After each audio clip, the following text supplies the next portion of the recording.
Okay, perfect. Okay. Hi, Rebecca. Thank you again. If you don't mind, just start by restating your name and your work in human rights education.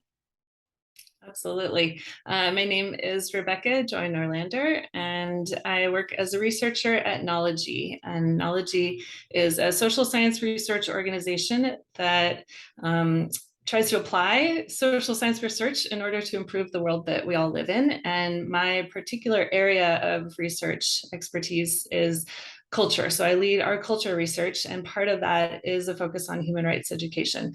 So we look at different cultural institutions and practices and where human rights education fits into all of that.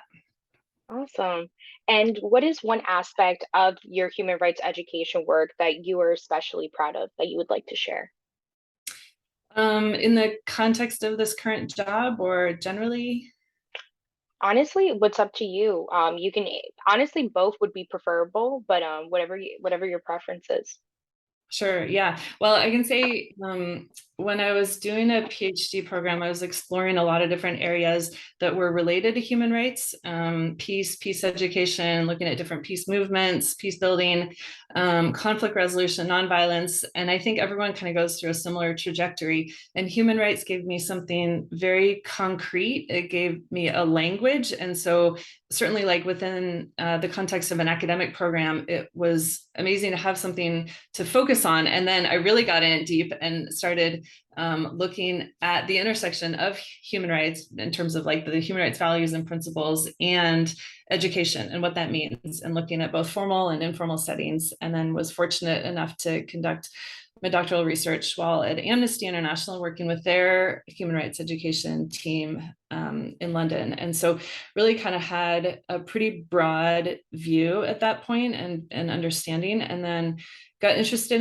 in digital communication tools for human rights education in particular. And then that has kind of led me in many ways to the job that I'm currently doing, in which I do continue to apply human rights education principles in, I would say, the broadest way possible. That includes methodologically. The research that we do at Knology is participatory, it's constructivist, which part of what that means is as a researcher, you're locating yourself in the research that you're doing, and evaluation as well, I should say. Nobody is coming to their work without bias. It's a matter of acknowledging that, acknowledging your positionality. It's a participatory approach to not studying a group of people, but to do that work with them. So it's a Hmm. much more engaged way of doing research that I would say aligns with human rights ed. And then in particular in this job, I've been able to explore what human rights look like in different contexts. And one thing that comes to the forefront is at libraries.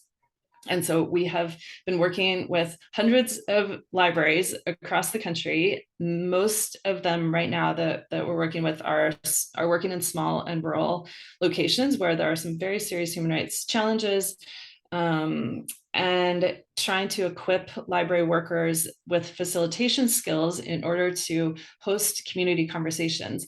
That way they get to hear from people what they need, what they think.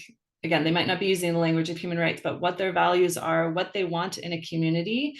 Hmm. And then the library gets to be an instrumental partner in kind of bringing that to life. And so in particular, as we've seen the polarization and increased kind of political silo in which people are operating, having a trained facilitator who's working at a library, because libraries are such trusted institutions, can really make a huge world of difference in some of these small and rural locations where people might not have another way to engage or to converse with one another. So that's one example. We're also working on media literacy. That's a huge issue that I think intersects with human rights values and concerns as well. Like, how are we processing information? How do we know what truth is? Where do we get value from the media that we're consuming? And how do we make those like value judgments? So that's another area in which we're working. Another one is financial literacy and equipping people to be able to make smart financial decisions, and just knowing what that entails,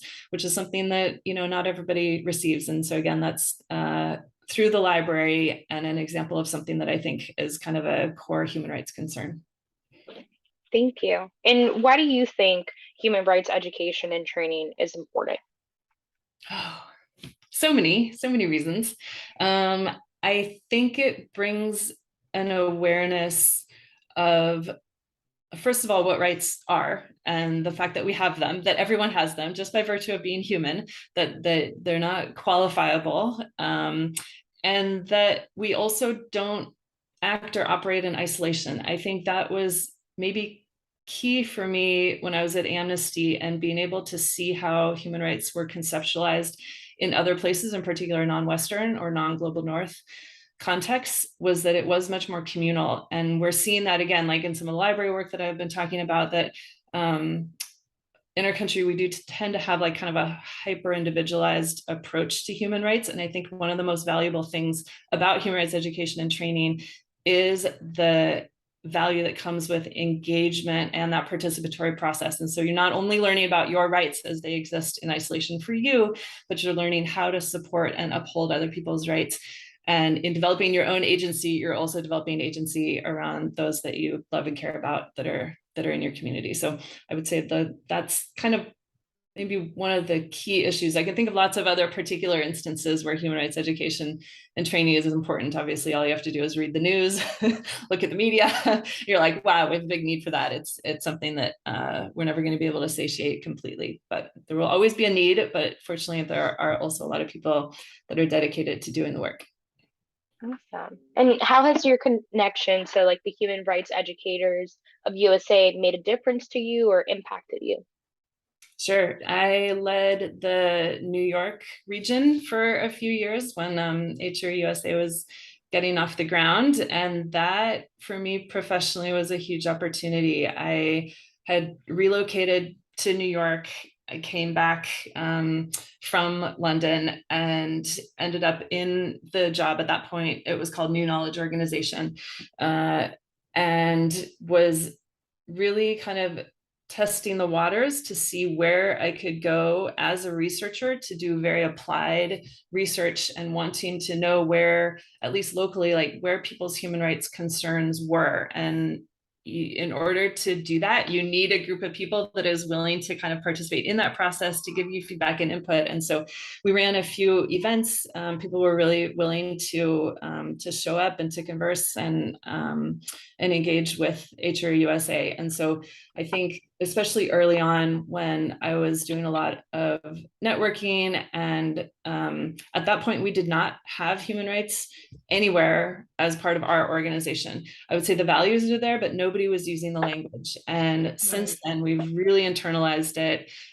We've been able to do projects and offer trainings and different things using the language of human rights and of human rights education. And so none of that would have happened if I wasn't also in parallel involved as the New York regional representative for HRE USA, and involved kind of with the strategic team behind coming up with how the network would eventually take shape. And so it's been neat to kind of see that trajectory happen over time.